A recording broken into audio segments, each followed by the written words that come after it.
Hey, what's up guys? We're back again to explore the comment section to find the new best deck in Clash Royale. We're gonna take your guys' suggestions and find out if they're trash or treasure. Each deck that I play, I'm gonna be giving a rating out of 10, and I'll be giving suggestions to improve the deck. Hopefully we can discover some new top tier unique strategies and improve your guys' decks in the process. Let's go jump straight to some games and assert dominance. Lots of love to everyone that's using creator code SirTag to make all of the high effort videos possible. Dan is telling everyone not to judge his toxic deck, but he's got a Elite Barbarian's mirror with a witch and a Valkyrie. It's time to find out what type of sorcery he's cooking here. So we're playing your devilish deck, Elite Barbarian's Valkyrie with witch. What have I gotten myself into right now? I'm gonna go for Goblin Barrel off to the side so he can't activate King Tower with a tornado, and he's gonna go for a log. Wait, my Goblin evaded the log. Wow, you sinister slimy sir. That is incredible. So not necessarily the start that our opponent wanted, but not the matchup that I wanted.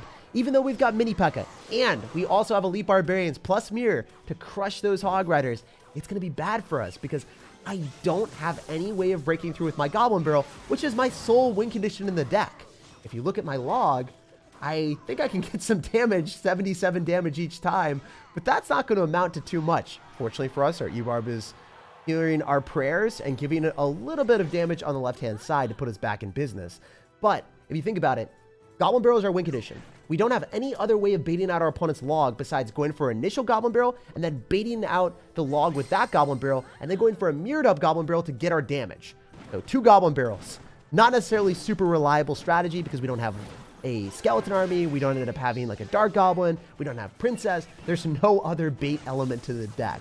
So I 100% have to switch that out after this game for you to improve the deck. Also, I'm trying to think of how to win this right now because if I can counter push with Elite Barbarians, it shouldn't break through someone that actually has good defenses, that know how to play this game at a higher level. So it only really works if your Elite Barbarians are over leveled, or if your opponent overcommits on offense, or they just don't know how to do the correct placements, which might happen at mid-ladder. So Elite Barbarians are a very, very strong card when over-leveled, but they're not so good against top-tier players that know their placements and can kite it all the way around the map with skeletons, goblins, ice golems. It's tough to get value out of them on offense then. Unless you've got Rage, which can work out pretty well for you, but you don't have that in the deck. We did get to bait out the log from our opponent, so I'm going to go for a Goblin Barrel right now, and he's probably going to Fireball this. Wait, he's not fireballing it. What is he doing? Oh my gosh, he thought he could cycle back to log in time, and he took a tremendous amount of damage. If you get your Mini P.E.K.K.A. down fast enough, it should fully counter the Hog Rider. I don't know if I did or not. Oh, yes, sir. Even though you fireballed, it was not fast, bro. Your fire wasn't fast. We're putting it on blast right now. Okay, so I can Elite Barbarians on the right-hand side, and maybe he's going to go for another Hog Rider here, right into the mirrored up Elite Barbarians. So we have to get tricky if we want to tango with him and win the game.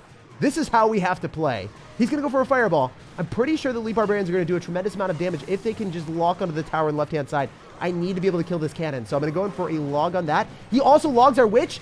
This might be our chance. We got to do the dance with the E-Barbs. This has to happen. E-Barbs, you need to lock and load up the damage. This is the only way we can possibly win with this deck. Dude, no, it's not enough. Oh my gosh, I'm screwed. That was the push that I needed. I really needed that. He's going to probably Fireball on the Elite Barbarians, and then they should get bounced back, and the Hog Rider should get a hit. Oh, it didn't happen. I guess I got a little bit lucky. All right, so the Valkyrie E-Barbs push. This is what is going to get destroyed by anyone that has good Musketeer placements with Skeletons and Electro Spirit and Ice Spirit and stuff like that. So it's always not easy. So we've got like 3 or 4 Elite Barbarians on the map. We're going for the Goblin Barrel off to the side so then he can't hit the Elite Barbarians with the log. Yo, the E-Barb's gonna go back, but no, it's getting kited by Skeletons.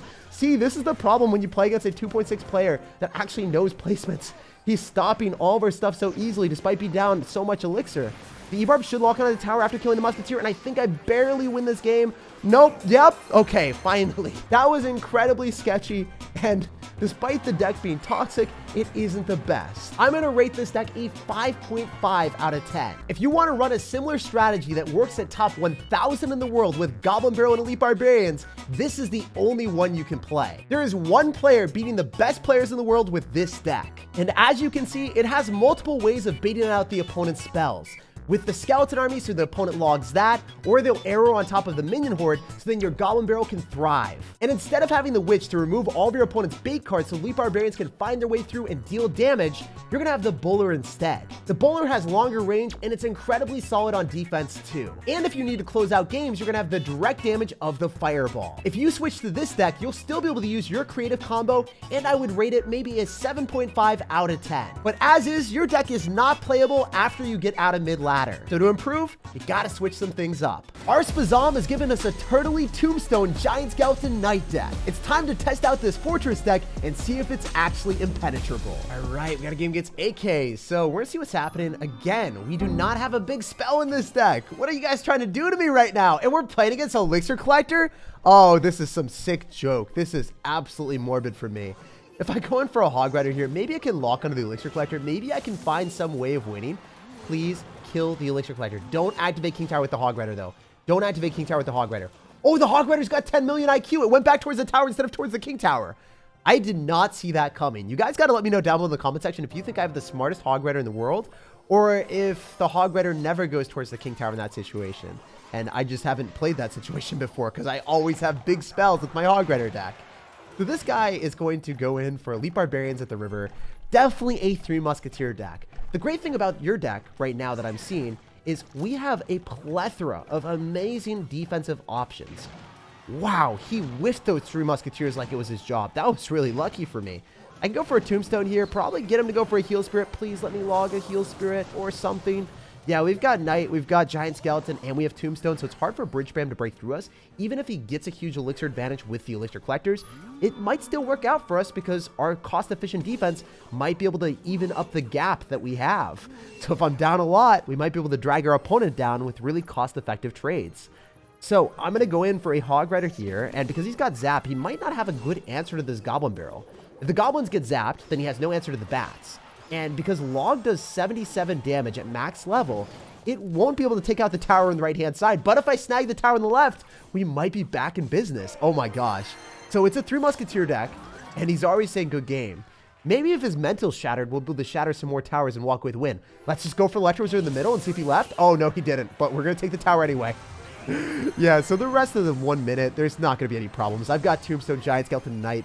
This fight is already over. So he was able to take 1 tower because of the pressure with Elite Barbarians and the Elixir advantage that he had, but still didn't have the power to take them both. It seems like a super solid deck on your end against Bridge Spam players, but our opponent here did not have a building. So if they've got Log in their deck, and they also have a building for our Hog Rider, there isn't any way for us to find damage. So you need to change some things in the deck. I would sub out the Knight for either a big spell like Earthquake or a faster card like Fire Spirit so you can cycle multiple Hog Riders before your opponent's back to their building. So your Hog Rider can break through and guarantee damage on towers, or you can depend on spells to do damage to towers to close out close games. And the other change I would make is subbing out the Electro Wizard for a Firecracker or Dark Goblin. If you don't have Firecracker or Dark Goblin, your opponent will always Log or Barb Barrel on top of your Goblin Barrel. So if they have a quick card cycle and can keep up with you, you're never going to find damage. Adding that Firecracker and Dark Goblin keeps up pressure and puts opponents in situations where they have to waste their spells. And it's cheaper and allows you to snipe buildings from a long range. As is, I would give the deck a 7 out of 10, but it could be an 8 out of 10 if you make those changes. Either put in a Fire Spirit or Earthquake for the Knight and a Dark Goblin or Firecracker for the Electro Wizard. And then your deck will be a lot more reliable. Darian brought us a deck that got huge buffs from the recent balance changes. Let's see if it's as strong as it might seem. All right, time to test out a different deck. This one has got a very fast card cycle, and I do appreciate the fact that you're giving love to Royal Delivery, one of the most underrated cards in Clash Royale. If you guys didn't know, Royal Delivery plus Poison is able to fully eliminate Electro Dragons. So if you're playing against a Elixir Golem deck or a Golem deck that has Electro Dragon, you Royal Delivery, and then you go in for your poison, you clean up all their supporting cards, specifically the Electro Dragon, and get a lot of value. Also, that Archer Queen is definitely not going to have a good time. If you go and click your invisibility like I think you're going to, and you go right into a Royal Delivery and get no damage, oh, he didn't waste his Elixir. Wow, he thought he was going to get logged or something, I think. That was smart on his end. He didn't want to, go and spend his Elixir too frivolously. He was a more cautious individual. He's going to have a minor cycle deck as well, and he's going to have Archer Queen instead. And this is before Archer Queen even gets the nerf, so we'll see how strong this deck will actually get, because as Darian said, the knight and archers are both receiving pretty big buffs in the balance changes. Archers are able to finish that off, and then we can maybe go in for a fire spirit here in front of the miner, so we'll tank for the miner and give us some extra damage. Then we can maybe even get some extra connection. Yeah, that's really good. He's going to go in for the Archer Queen at the river. That should get fully shattered by our delivery. Some other things to keep in mind is if you guys don't know these interactions, Royal Delivery plus Goblins fully counter a Hog Rider. Just drop your Goblins before you drop your Royal Delivery. Pretty important to do that. Get your Goblins down on the map immediately, and that will be a good elixir trade because you'll be able to get counterpush with your Royal Delivery and Goblins, which will force out more elixir from your opponent. So you'll be up in that interaction every time. Also, another thing is Fire Spirit plus Royal Delivery. That fully counters Magic Archers and also Flying Machine. So if you guys hate playing against a Rail Hogs Rail Recruits deck with Flying Machine, one of my main decks in Clash Royale, one of the banes of that deck's existence is playing into people that have Fire Spirit plus Rail Delivery because they can completely kill that Flying Machine immediately. Love, love, love that interaction with this deck, and that's why you don't have Ice Spirit. Even though I think Ice Spirit is traditionally a better card, the deck construction with this deck is immaculate. Having that Fire Spirit plus Royal Delivery card combination, and then having a whole bunch of other cards that are going to get buffed with a quick card cycle with Miner and then also Mortar to always be on offense. This is a deck that I could very easily see myself playing. This guy is trying to get the Giant Skeleton counter pushing every single time. So what I'm going to try to do is I'm going to go for archers behind my tower and then going for a knight here and then try to get more miners because whoever gets more miners in this matchup will generally be in a better spot.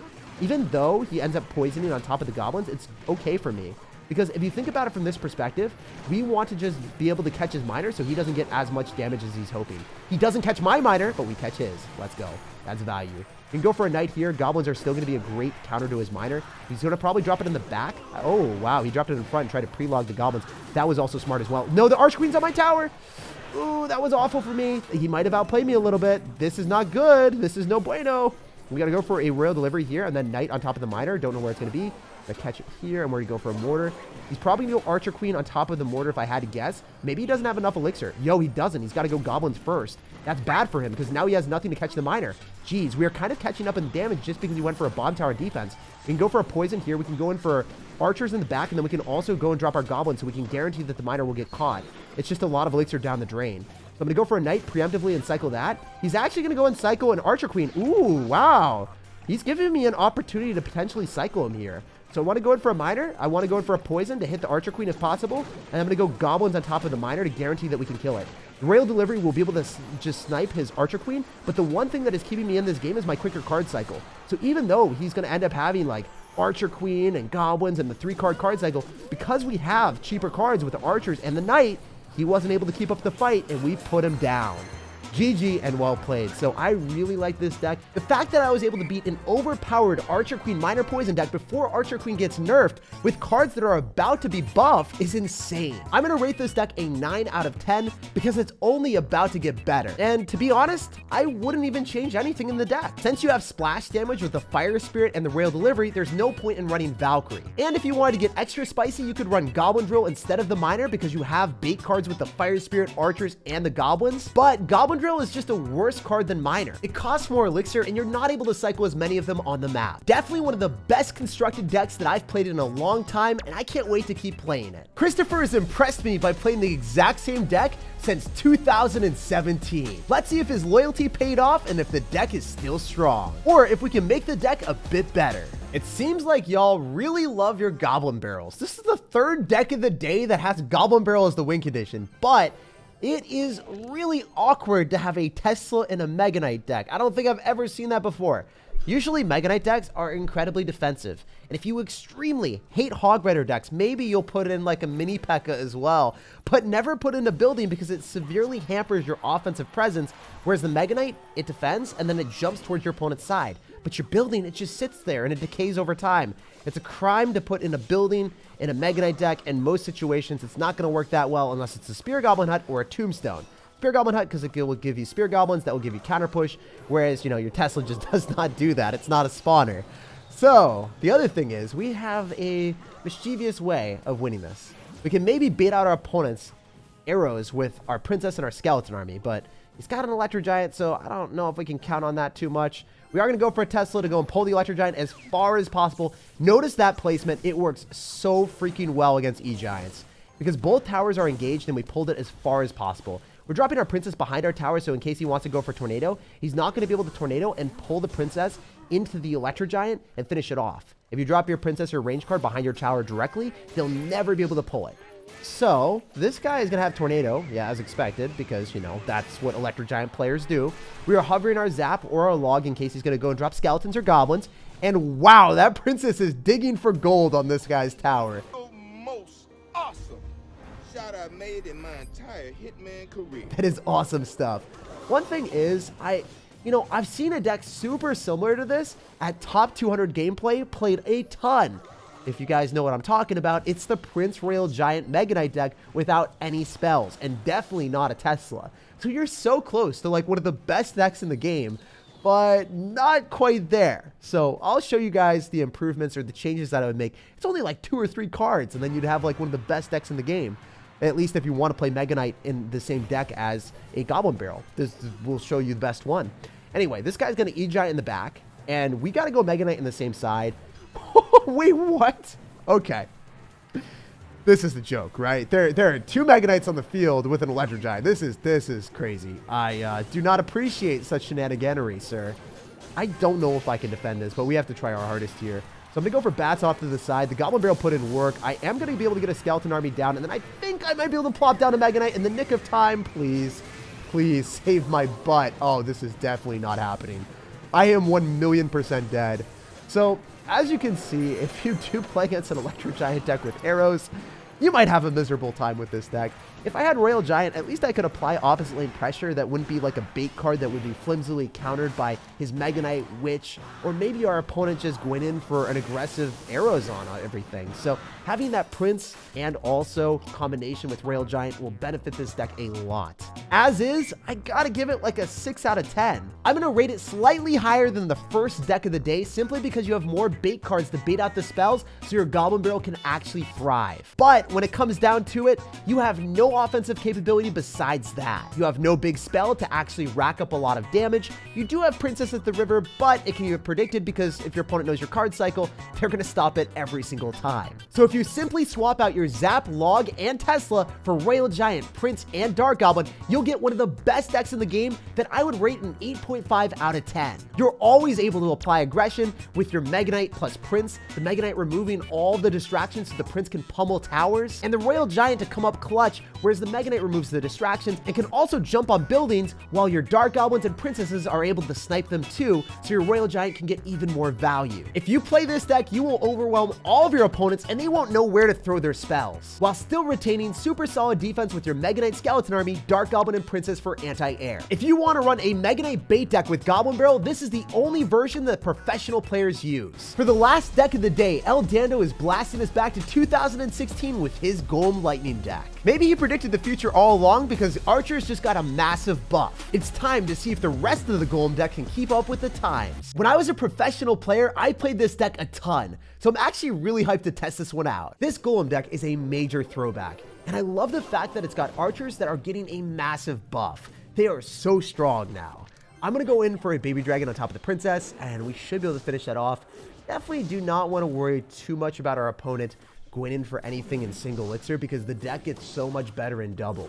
One of the difficulties with Golem decks is setting up a Golem push, but since you have Tombstone, that's going to stay on your side, constantly spawning skeletons, and it's got a very long pull radius. So no matter what your opponent does, if you've got a Tombstone on the map, all their units will probably go directly towards the Tombstone instead of going towards your tower. The other thing I like about the deck is you've got Lightning to break through buildings, and then you've got Log and also Arrows as small spells to combat all of the bridge spam and bait cards in the meta. One thing that I might do is if I had Phoenix, even after the nerf, I would definitely sub out the Mega Minion for Phoenix. It's a better and more effective Mega Minion. It just does more damage, faster attack speed, has death damage, and also can respawn at the same time. Also, I would probably sub out the Log after the nerf for the Barbarian Barrel because you have another mini tank and it's just an effective way of countering all of your opponent's bridge spam. Like they go in for a bandit, you get a +1 trade with the Bar Barrel, allowing you to go in for a more aggressive golems and just feel a bit better about yourself. If this guy goes in for a lot of spam, we're just going to go for arrows here. We're not going to spend any extra elixir on that. He's going to go in for a Skeleton Barrel and he's going to get a negative trade on the Goblin Gang and Knight, and then also he's going to get a negative trade on the Skeleton Barrel here. So Pretty good position for us to be in. We kind of want to go for a baby dragon off to the side and double elixir, but I don't have enough elixir to afford that. So I'm just going to go in lightning on top of his bomb tower and then hopefully get the golem to explode on the tower at the same time. So as you guys can see, golem against control decks in the later stages of the game, if you can lightning and break through the building, you're going to be in a beneficial position. Even though it seemed like we were down a lot, we got all the damage back and so much more. So I'm going to go in for a baby dragon here. He went in for a goblin barrel. Quite peculiar for him to go in for a snowball there. I don't actually like that on his end. I think he did spend a bunch of elixir. It looks like I just want to go and set up like a golem because we know that he can't go for a skeleton barrel into the mega minion. Oh, wow. He's going to go in the right-hand side instead. Yeah, I'm going to just go in for a tombstone and then I can go in for another golem. Generally, the way that these type of decks work is you get that tombstone down, you drop your golem in the back, and you're set up for success, and it's hard for your opponent to break through. He's likely going to go in for a goblin gang. Oh my gosh, look at that beneficial strat. We were able to log on top of absolutely everything. And that Mega Minion is pretty cheap, so even though, you know, it's not going to give us that much counter push compared to a Phoenix, it still was able to pick up the slack and finish off all the goblins. And the great thing about the deck is if the baby dragon locks on the tower, you can also just straight up win the game as well. So I'm going to roll in with arrows because it's going to have a larger radius. It is able to also hit the knight there as well. And I'm pretty confident that we win the game. All I need to do is go in for a log to finish off the goblin barrel. Baby dragon comes up clutch. It's quite an insidious card. You might not think it does a lot of damage, but if it's locked on a tower behind golemites, it's very hard to get rid of. Overall, this deck is incredibly strong. Even though it's built in 2016, a lot of the cards that are underperforming will get buffs like the archers. And the core concept of golem lightning has stayed strong for so long. If you wanted to make slight improvements to the deck, I would sub in the Phoenix for the Mega Minion and put in the Barbarian barrel instead of the log. It's a really reliable golem deck without any champion, so I'm going to rate it an 8 out of 10. Even though the nostalgic golem deck is bringing back some awesome memories and got a huge buff in the balance changes, Darian's Minor Poison deck is today's video's treasure. This fast cycle deck has defensive answers for absolutely everything with your cheap elixir of goblins, royal recruits, and archers to clean up all of your opponent's spam. Meanwhile, getting your opponents to overcommit on your 1 elixir fire spirit spammed at the river while you minor poison and mortar your opponent all the way down to 0. I can see this minor poison deck being one of the best decks in Clash Royale for the new meta. It was a ton of fun testing out all the decks today, and if you guys have more, let me know down below in the comments section. I'm going to try to do this series every single month. So like if you enjoyed, subscribe for more daily videos, and have an incredible rest of your day.